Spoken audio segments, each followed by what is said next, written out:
اخروی نقصاناتو نوی خبر. بیا ما مثالم ذکر کړو کله یو ماشوم وي د یو مار هغه ورته یو کیلو نخ کاریږي او هغه رانیسي خپل لاس باندې خولې ته وړي بدن نور طرف ته راوړي ځکه د نقصان نه نوی خبر. لیکن که یو پوه سړی چې د مار د نقصان نه خبر وي چې دا دغسې چې چل کوي دغسې زهر وي پکې نو دغه پوه انسان کلم دغه مار ته لاس نه ورنږدې کوي بلکې دغه د مار د خوا نه لرې تښتي. دغسې ګناه هم د محترمو انسان چې په ګناهونو کې مبتلا وي د هغې یو لوی سبب دا هم وي چې انسان دغه ګناه او دغه جرم د نقصاناتو نه وي خبر. دغسې محترمو د ګناه ډېر نقصانات دي، دنیوي نقصانات هم دي، اخروي نقصانات هم دي. علماء کرامو په هغې باندې تفصیلي کتابونه لیکلي دي، لیکن زه د هغې نه دلته مختصرو الفاظو کې یو څو هغه را نقل کوم. محترمو د ګناه اول نوسک دا وي، نقصان یې دا وي چې د انسان دنیا کې هم د الله په نظر کې ذلیله شي، بې قدره شي، خوار شي. ځکه محترمو د ګناه کولو سره د انسان په زړه کې د الله عظمت ختمېږي، د الله هغه لویي د انسان په زړه کې ختمېږي. ځکه کله که د انسان په زړه کې د الله هغه عظمت او لویي وي د خیال دا وي الله رب ذوالجلال ما ویني، الله رب ذوالجلال ما ګوري، نو دی به کله ګناه طرف ته نه ځي. او کله چې محترمو په زړه کې د الله عظمت او کبریایي ختمه شي بیا د انسان هم د الله په نظر کې د الله په نسبت باندې ذلیل او خوار وګرځېږي. د دې انسان عظمت هم د الله رب ذوالجلال په زړه کې د الله رب ذوالجلال په نسبت ختم شي. قرآن مجید ذکر کوي ومن یهن الله فما له من مکرم، چاله چې الله رب ذوالجلال سپک کی ذلیل کی بیا دله څوک عزت نشي ورکولی، الله ورنه عزت واخلي د انسان ته بیا څوک عزت نشي ورکولی. او حدیث کې مرازی اوږد حدیث دی، نبی علیہ الصلوۃ والسلام فرمایي، امام بخاری او مسلم دواړو دا حدیث په بخاری او مسلم چې دا د احادیثو صحیح ترین کتابونه دي هغې کې نقل کړي دي. نبی علیہ السلام فرمایي اذا ابغض عبدا دعا جبریل، الله رب ذوالجلال چې کله د یو بنده سره بغض کوي د ده د ګناهونو د وجې نه د الله د دربار نه وغورځېږي، هغه عظمت ته د ختم شي، د انسان ذلیله شي،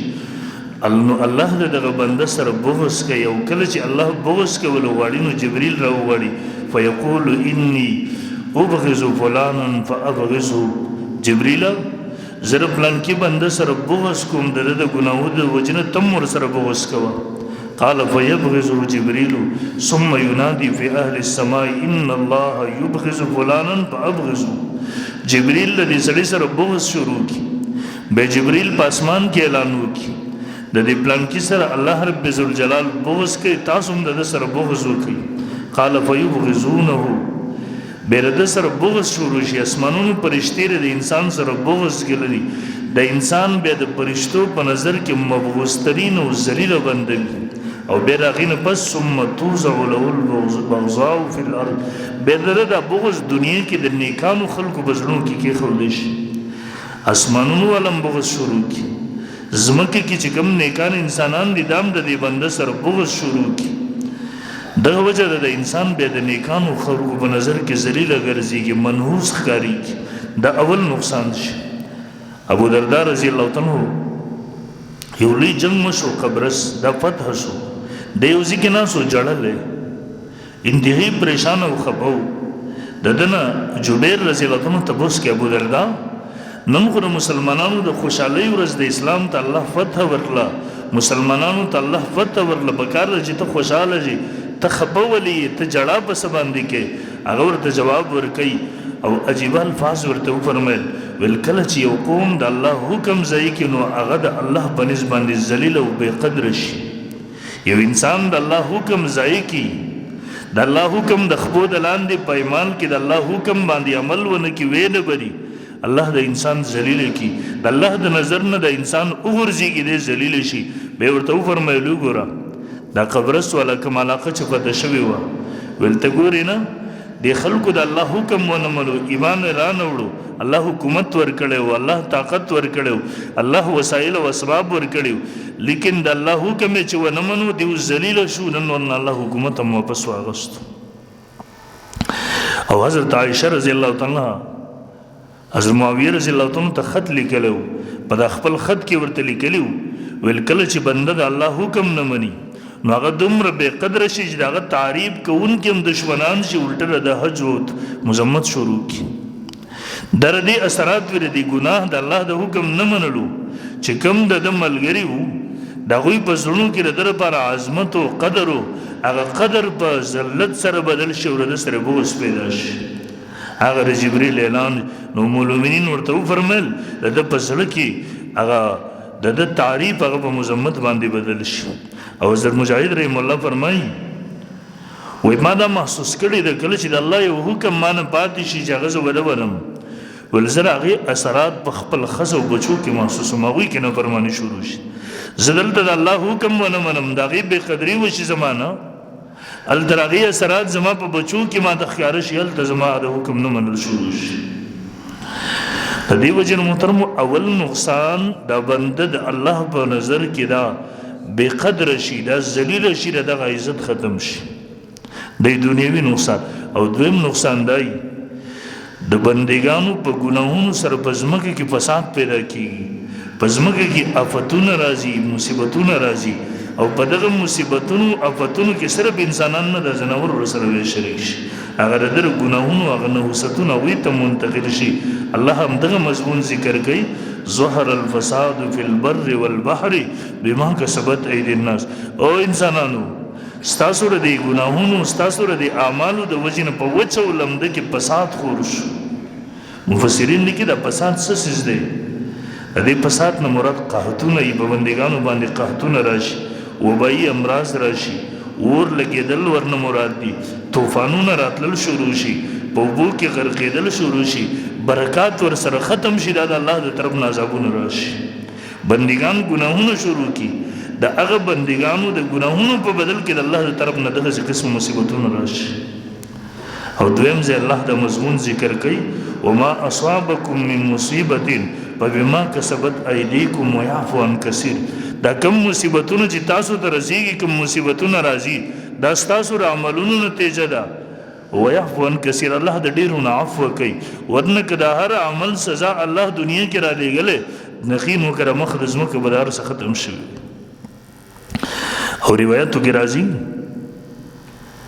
د دې هغه نحوستونه بیا بارانونه بند شي قسمه قسمه نقصانات ور سره شروع شي ده هغه نیکان خلق هم ور سره دنیا کې متاثر حتی چې دا ساروی او دا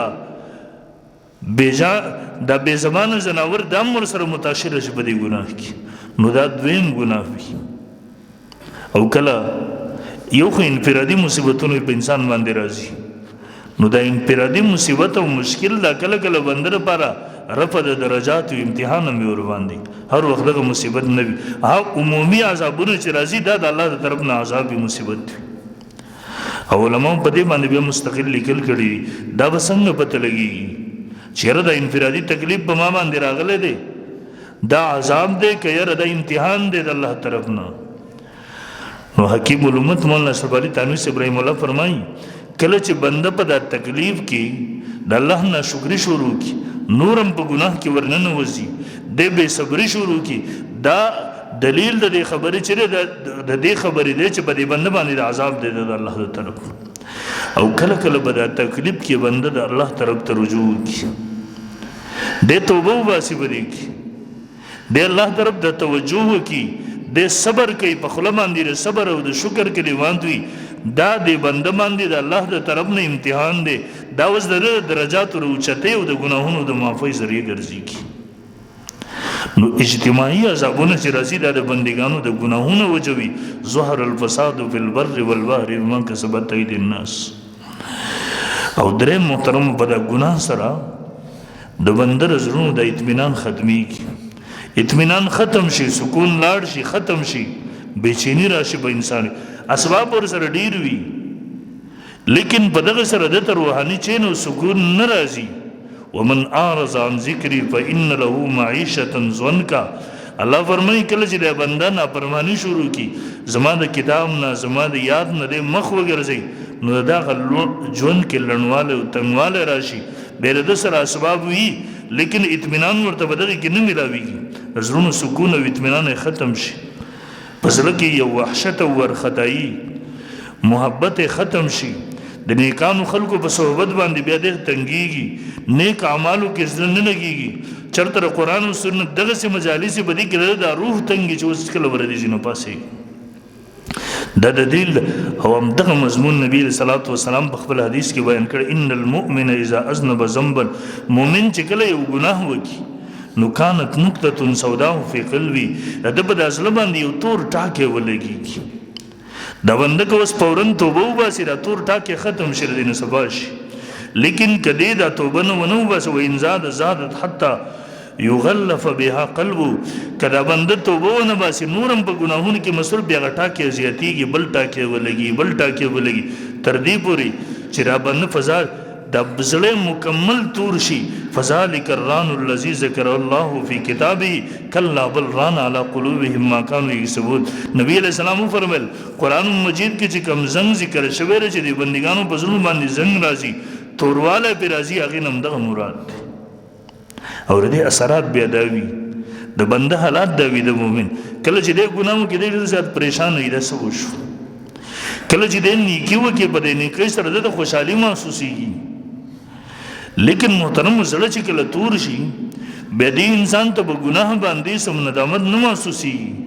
څه تکلیف او خفګان د زړه ته ناراضي او په نیکی سره د خوشحالي نصیب کی دا علامت د دې خبرې چې زړه مکمل تور شوی دی هغه حدیث مصداق انسان ګرځیدل او څلورم نمبر د ګناه دنیوي نقصان دار په دې سره د عبادت او نورانیت ختميږي او په ثواب کې کمی راځي تاسو کتلی وی کله یو انسان نیکیا نه کوي لیکن د دې سره د ګناهونو کې هم مخدره نو د عبادت هغه کم نورانیت چې د انسان ته نصیب کیږي خو کله تاسو یو بنده کتلی وی چې د بنده نه کوي د ګناهونو نه ځان ساتي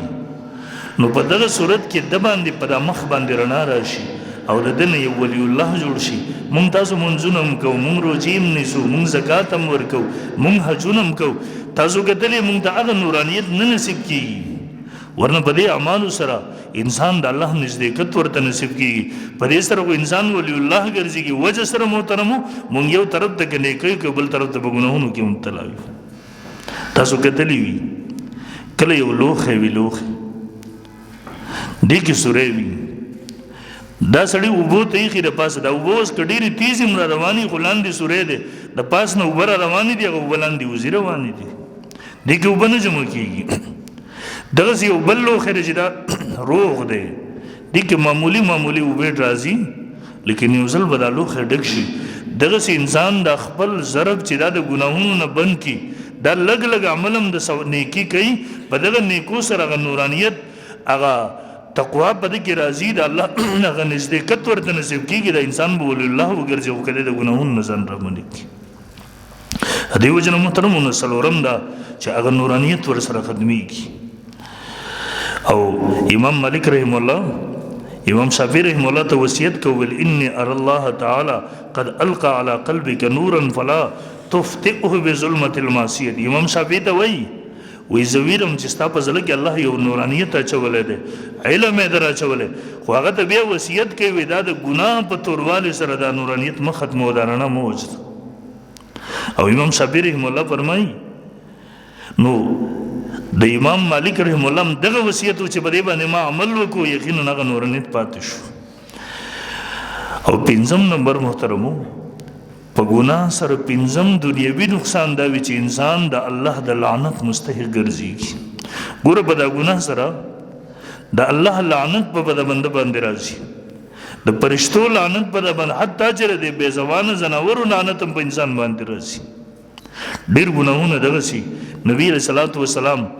احادیثو کې او په قران مجید کې الله رب ذوالجلال دغه ګناه کوونکو په فاعل باندې لعنت ویلې ده لکه څوک چې دروغ وی لعنت الله علی الکاذبین قران باندې لعنت ویلې ده یا څوک ظلم کوي لعنت الله علی الظالمین په دغه ظالم باندې د الله د طرف نه لعنت ده دغه سره شراب سکون کې او د شراب تیارون کې او د دې په څه قسم معاملې کې شریک کېدون کې باندې رسول الله صلی الله علیه وسلم لعنت ویلې ده یا دغه سي سود غستون کې لعن رسول الله صلی الله علیه وسلم آکل الربا وموکله وکاتبه وشاهديه وقالهم سوا. نبی علیہ السلام په سود خورون کې،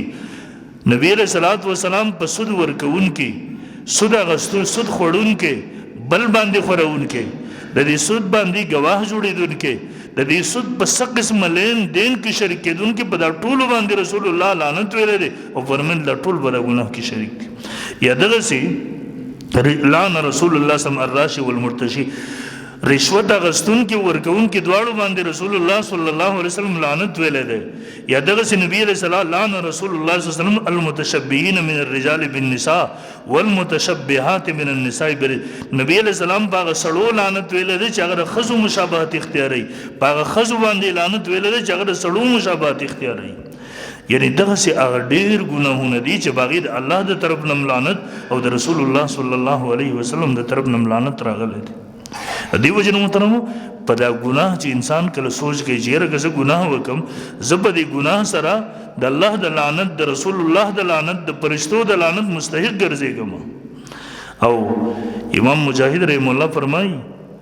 وای د دغه د وجه نه قحط سالیان راشي چې د الله لعنتونه راشي ورسره خوشحالیان راشي، بارانونه بند شي، او چې کله دغه سي قحط سالیان راشي دا بې زبانه زناور چې دیو تم به هغوی خو څه ګناهونه نه کوي و زمونږ د ګناهونو د وجې نه هغه اثرات هغوی ته ورسېږي، هغوی هم په د انسان باندې لعنت شروع کړي. و یاره ګوره دی ګناهونه کوي، د دغه د ګناهونو د نوست د وجې نه بارانونه بند شو، اثرات مونږ ته راوس، هغه ورته خیرې کوي، الله دې تباه کړي. نو انسان د الله د لعنت، د رسول الله د لعنت، د فرشتو د لعنت، حتی چې د ځناورو د لعنت مستحق وګرځي.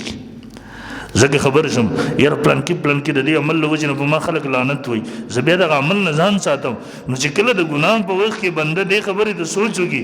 زه په دې ګناه سره د الله او د فرشتو د رسول الله او د بې زبانه خلکو بې زبانه ځناورو د دې د لعنت مستحق ګرځېږم، بیا به دې ګناه طرف ته څنګه ورسي. اوم نمبر محترمو په دې ګناه سره د الله معیت، د الله امداد د بنده سره ختمیږي، د الله معیت ختم شي او انسان د دې د محروم شي. اسباب ورسره ډیر ورسره وي لیکن په اسبابو کې اثر اچون کې مؤثر د خو الله تعالی دی. نو دغه سی او د دې دنیا نظایر دي، تاسو کو وګورئ اسباب نه وي د انسان سره لیکن د الله معیت وي، د دې وجه انسان ته الله غلبه ورکوي. نن سبا که تاسو وګورئ اول دور وګورئ رسته دور، اول دور کې هیڅ اسباب نه و لیکن د الله معیت او د الله مدد الله مسلمانانو ته فتح او غلبه ورکوله. نن امت په دغه عمر ګناهونو کې اخته ده، یقین وکړئ مسلمان او کافر پہچان نه کیږي سره، دا بدلونه کېږي چې مسلمان حکمران کم دی، بدی کې کافر حکم دغه په ګناهونو کې ملکی سطح باندې، قومي سطح باندې، سرکاري سطح باندې مونږ تاسو وخت د شوی چې الله مدد او مایت مونږ نه ختم شوی دی. رسول الله صلی الله علیه وسلم دا کله چې هجرت کوو 3 ورځې نبی رسول الله وسلم په غار سور کې تیرې کړې وي، د مشرکین ورپسې د سر قیمت ورته لګولې دی ورسره د سورنګ پوري. ابوبکر صدیق رضی الله تعالی عنہ چې وکتل نبی علیہ الصلوۃ والسلام ته وایي و هغوی خدا دې راورسېد د الله پیغمبره پریشان شو، غمجن شو. نبی علیہ السلام ورته وایي لا تحزن ان الله معنا، ابوبکر ته پروا مکه وته مې ریګ الله زموږ سره دی، د الله معیت او امداد زموږ سره دی، موږ ته نشي رارسېدی. همدغه سي حضرت موسی علیہ السلام چې بنی اسرائیل ځان سره واغستل، دیو روان شو، د شاتن پیرونیان ورپسې وو، مخکې نه بحر قلزم راغی، دلته دریاب دی، شاتن پیرونیانو مسلح لښکر دی، هغوی ورته وایي انا لمدرکون، موږ خو ګیر شو، مخکې سمندر دی، شاته پیرونیان را سره دي، څه به کوو؟ هغه ورته جواب ورکوي موسی کلا انما رب سیدي، هرګز داسې نه دی، موږ نشي ګیرولی، زما رب زما سره دی، ضرور چې هغه به موږ ته لار وښیي. نو الله ورته حکم وکړ په اضرب بعصاک الرجل، په د امسا باندې د دریاب ووهه، هغې ورته لارې ورکړلې، موسی علیه السلام او دغه ملګري ورباندې پورې وتل. نو په دې ګناه سره د الله معیت او نصرت د بنده سره ختمیږي، د دې وجې نه خیال ساتل پکاري. او اتم نمبر انسان د په ګناه سره د فرشتو د دعاګانو نه محروم ګرځېږي. اتم نقصان د ګناه په دنیا کې دا دی چې کله انسان په ګناهونو کې اخته شي نو پرشته د دې بنده مومن لپاره استغفار کوي، بخنه غواړي، د دې لپاره د جهنم دعا کوي، د جنت دعا کوي، د جهنم نه د لریواله دعا کوي. په دې ګناهونو سره انسان د دین محروم شي. قرآن مجید دا مضمون ذکر کوي، الذين يحملون العرش ومن حوله يسبحون بحمد ربهم ويؤمنون به ويستغفرون للذين آمنوا. هغه فرشتي چې د الله عرش دی ولدي دا غینه غیر چا پیر دي دی ويستغفرون للذين آمنوا ربنا وسعت كل شيء رحم فاغفر للذين تابوا. یا الله د مؤمنانو مغفرت وکا کم چې نیک اعمال کوي، او بیا وی ربنا وادخلهم جنات عدن التي وعدتهم ومن یا د دې وغه اولادونو ته الله جنتونو د همیشګری ته داخل ده. وقیم السیئات الله د ګناهونو نه د جهنم نه لري وساته. دا درې دعاګانې فرشتې دغه نیک اعمال کوونکو ته کوي. اوس چې انسان په ګناهونو کې مبتلا شي د فرشتو دغه دعا نه دی محروم شي. او لسم نقصان دا وي چې انسان د مخ دا رونق ورسره ختمیږي په ګناه سره. تاسو به کتلی وي هغه خلک چې همیشه د بد اعمالو کې، په بغاوت کې، په جرایمو کې، په نقصاناتو کې اخته وي، د که ظاهرا ډېرم ښایسته وي، په ځان ډېرم لاسونه وي، لیکن د مخ هغه نورانیت درته نه نصیب کېږي. او یو نیک عمله که دا د رنګ او شکل نه تورم وي، بدصورت هم وي، لیکن ته وګوره بده کې یو خپل نورانیت پکې وي چې په کې په نظر راځي. دې وجې نه بعضې نیکان بندګان هغه وي چې د هغې د مخ هغه رڼا هغه پېژندی شي. او په دې سره محترمو کله چې دغه نورانیت د انسان وي د په رزق کې برکت وي، د خلکو د سره په زړونو کې د خلکو په زړونو کې د سره محبت وي. او چې کله دغه نورانیت ختم شي د رزق برکت ور سره ختم شي، د خلکو په زړونو کې د لپاره هغه محبت ختم شي، دا نقصان وشي. نو لسم نقصان یې دغه شي. امام شافعي رحمه الله فرمایي والمخبل استاذ شکوت الى وکیم سوء حفظی فاوصانی بترک المعاصی. امام شافعی سے فرمایي والمخبل استاذ تر خپل حافظي شکایت وکړو، استاد زما حافظه خراب ده، ما ته اوسې نه یادېږي او چې یاد شي به زما نه حافظي نه وځي. نو ما فاوصانی الى ترک المعاصی، ما ته ویل بچي ګناهونه پرېږده. او بیا فرمایي واخبرني بان العلم نور ونور بان العلم نور ونور الله لا يطاع. ما ته ویل دا علم نور دی. امام شافعي طالب و بده وخت ول ما ته ول دا علم نور دی او دا ګناهګار سړی ته نه نصیب کیږي، ځکه دا ګناه چې د تیاره ده او دا علم چې دا نور دی، نو دا په یو ځل کې نه جمع کیږي، تر ګناه نه ځان وسات. نو دی وجه محترم په دې سره نورانیت او روحانتیا د مخ هغه ختميږي. یو لسم نمبر محترم په توبه سره، په ګناه سره، مسلسل ګناه سره د انسان نه د توبې توفیق سره کیږي. تاسو ګورئ یو انسان ګناه وکړي د پورن توبه ونه باسي، نو دا یو ګناه بل ګناه په ځان پسې راکاږي، د بل ګناه وکړي بل ګناه بل په ځان پسې مسلسل ګناهونه کوي. اخر په ځل کې د دې ګناه د انسان د ګناه کوي، بیا د بد نه ګڼي، احساس ورته نه کوي د ګناه کوم، نو په دې سره د توبې توفیق هم سلب شي، اخر د دنیا نه کافر لاړ شي. تاسو کتلی مثال وایم سړی کله کله بد نظري وکړي او کله تیر جو ما ذکر له بد نظری وشي، فورن خپل نظر کنټرول کول نظر معاف دی، لیکن د قصدن بد نظری وکي وسدا بد نظری بل ګنا پردی زنانه وکتل دا غینه پس خبرې اترې شروع شي، د دینه پس دا قصه زی زنا کې اخته شي، د بیا زنا کوي دا ورته ګنام نه ښکاري کې بده سور د توبې توفیق ختم شو، په حالت د کفر کې دنیا نه لاړ شي. دی وجه محترمو ګناه چې انسان کوي، انسان دې ته سوچ کې ودې سره خو د توبې توفیق سلب کیږي، الله یخرج ولې ګناه وک. او دی الله سم نقصان دا وي چې په دې سره د الله حفاظت ختم شي او شیطان تسلط راشي په بنده باندې. دا نیکی چې دا یو قلا د حفاظت چې د بنده نه تاوي، لیکن کله چې انسان په ګناهونو کې اخته شي نو انسان باندې شیطان مسلط شي، دغه حفاظتي قلا نه وځي، نو شیطان په مسلط شي او شیطان بس کوي اخو د انسان دشمن دی، هغه بس کوي تا به جهنم طرف ته وځي. او دی الله سم په دې ګناه سره د انسان د دې اندامونو نه باطینی بوی را شروع شي. نبی صلی الله علیه وسلم دا په دنیا کې وي، دا د مرګ په وخت کې وي، او دا بدبوئی بیا په جهنم کې ویل تا انسان. نبی صلی الله علیه وسلم فرمایي کله چې انسان ګناه دروغ وایي پرشتي یو میله پورې لري تختیږي د بدبوې د وجه.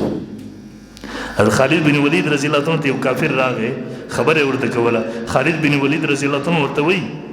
وای د دې خبرونه د دروغ بوی راځي. دی ورته خبره زور له باغې باندې پر پیرا غټول ورته وای. دغه نبی علیہ الصلوۃ والسلام فرمایي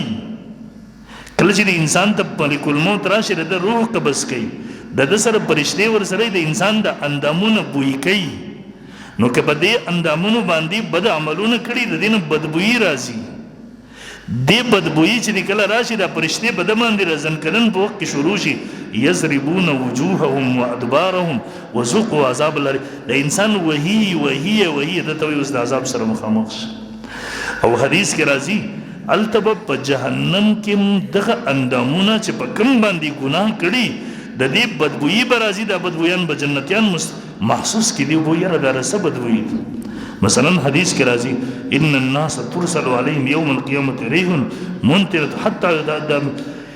پدې د جهنميان د بوئی چې کله شروع شي د جهنميان هم پریشان شي دا رسه بدبوئی ده. بعضی جنتیانو ته الله دا محسوس کې دا رسه بدبوئی ده. نو جواب هل تدرون هذه الريح التي قد تاسو ته پته ولګی چې دا رسه بدبوئی ده. دی ورته لا ندري والله قسم په الله مونږ ته پته نشته چې دا بدبوئی ده سره. جواب الا انها ريح فروج الزنات الذين لقوا الله بزناهم ولم يتوب. دا غ زناکاران دي چې په دنیا کې په زنا کې اخدو دا وی دا اندامونو د زنا بدبوئی راځي چې نن ټول خلک ورنه پریشان دي. او یو بل حدیث کې راځي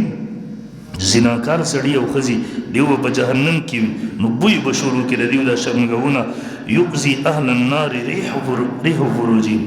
د دې بدکارانو د شرمګونه به بوی شروع کې جنتیان او جهنميان ورنه پریشان شي. دا جهنميان خو به پریشانه لیکن د جنتیانو ته الله کله کله یو دغه راولي چې دیو محسوس کی.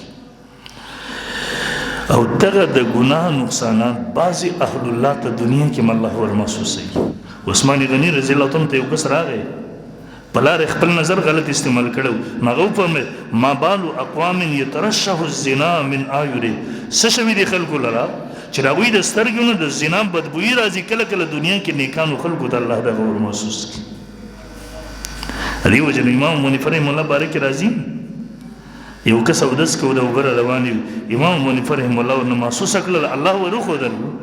اتقوا فراسه المؤمن فانه ينظر بنور الله. الله دته یو خاص وراثت ورکړو چې باغې سره ورته الله محسوس کړل د وګره زنا هغه بوی ورنه راتلو. نو دا حدیث نه ثابت دی بده هر وخت نوي کله کله الله وړي ورته محسوس. بعضی خلک دا کېدل لري و یره زمونږ پیر سه وای کته مخې ته کېناسته ستاره د سینې حالت ورته محسوسي ستا ګناوي نو دا څوک نشي دا الله صفت دی. الله چې کله وړي یو بنده ته ښکارا کې په تور د کشف دا کې دی شي لیکن د یو بنده سره دا طاقت او اختیار نشته چې د چا زړونو حال معلوم کی د چا د سینو حال معلوم کی د چا د اندامونو حال معلوم کی د آخرت سره تعلق ساتي. او دا الله په سوا بندگان نشي محصول. سورلسم نمبر اخرنی نقصان دنیوي دا دی چې دا کم ګناه چې بنده کې د دې اثرات په خپل کور باندې پریوځي. ور انسان بهر بد نظری کوي هغه اثرات کله کله د په کور باندې را پریوځي. علماء امام غزالی رحم الله یو واقع نقل کړی دا ول هغه زمانه کې یو زرګر هغه زمانه کې دا د ابو کویان دا ترتیبونه نو خلکو بدل لري نو وراوړي یو نو کرو مشکی به ورته ویل د به وراوړي د په دروازه کې به پرې خو دی د خزه براتله دروازې نه به وړي. 30 سال وشو په 30 کال کې د نظر نه دی اوچت شوی دی زنانات کله یو حرکت نه دی کړی لیکن یو ورځ سیدا راغله په دې دروازه کې دا وب کې خو دی مشکی د دې خزه وکړل چې الته پانګړ کې ودره نو دی ورغه د لاسه ورلونی په دې زور کو لاسه ور باندې راخ کو اخزه روي خښوله غبراو شوله د سړی وتلو د خپنه ستر پریشانه د جاړي اخاون زرګره چراغ داغینه تبوس کې هغه ورته ولی پریشان نه دا خزه ورته وي تا نن د الله نه پرمانی کړي دغه سزا ماته ملو شو هغه ورته ما خو سن دي کړي ورته نه خامخا دي څه کړي دي ورته سم نه دي کړي ورته نه خامخا دي څه کړي دي اثرات دې کور ته راورسه ورته هاي ګناه نه شو ما په وړم ولنن یو خوبصورت زنانه راغله بنګړي اغوستله زما دوکان کې نو د لاسه چې راویستل د بنګړي کتل ویل هغه لاس سپینو ښایسته و نو ما یې د لاس ونیول په هغې باندې مې زور وکړو په دې یو کې زهر دي نو دی دا ننن مې نه خوري پته نه لګي په کوم یو کې دي دا د ګناه نقصان نو د ګناه دومره نقصانات دي محترمو دنیا آخرت څومره نقصانات دي هغه جدا دي ټایم ختم دی روانه جمعه کې به زه بیا ذکر کوم انشاءالله الله پې ناراضه کېږي د لعنت انسان مستحق ګرځېږي بے برکتی راځي قومي سطح باندې یقین وکړه نن دا ټول امت د ګناهونو سره مخامخ دی سنتونه موږ ډېر لرې شوي یو د الله احکامات هم د خپو د لاندې دي یقین وکړه نن په معاشره کې د ګناه سراتو پته نه لګېږي ورنه د دروغو بدبویي محسوسېږي اشکال کوي بعضې خلک د دروغو بدبویي محسوسېږي رسول الله صلی الله علیه وسلم حدیث دی اوس ولې نه محسوسېږي نو د هغې جواب دا دی اوس دا ګناه دومره زیاته صحابه کرامو محسوسول اوس دا ګناه دومره زیاته شوې ده موږ ورسره عادت شوي یو یو سړی و خپل بچي له واده وکړو نو دی کور کې غواګانې میښې وې نو دا د غوښانو بدبویي به په دا کور کې هغه لوری چې هغه بچي له چې ښځه وکړله انګوره یې کور ته راغلله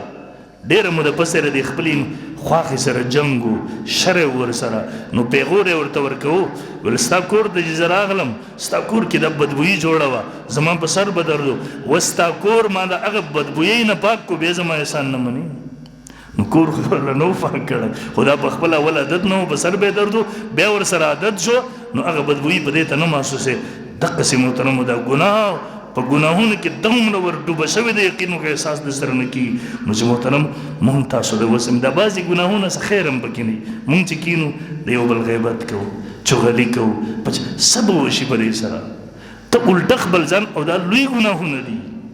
انسان د جهنم سره بعضې بې لذته بې خونده ګناهونه دي چې موږ ته پکې هېڅ خیر نه میلاوېږي الټه خپل نقصان کړو د دې وجې نه محترم انسان قدم قدم کوشش وکړي چې د ګناهونو نه ځان بچ کړي ځکه دغه ګناهونو دنیوي نقصانات هم بنده ته رسېږي الله رب ذوالجلال دې موږ د هر قسمه ګناهونو نه زموږ په زړونو کې نفرت پیدا کړي واخر دعوانا الحمدلله رب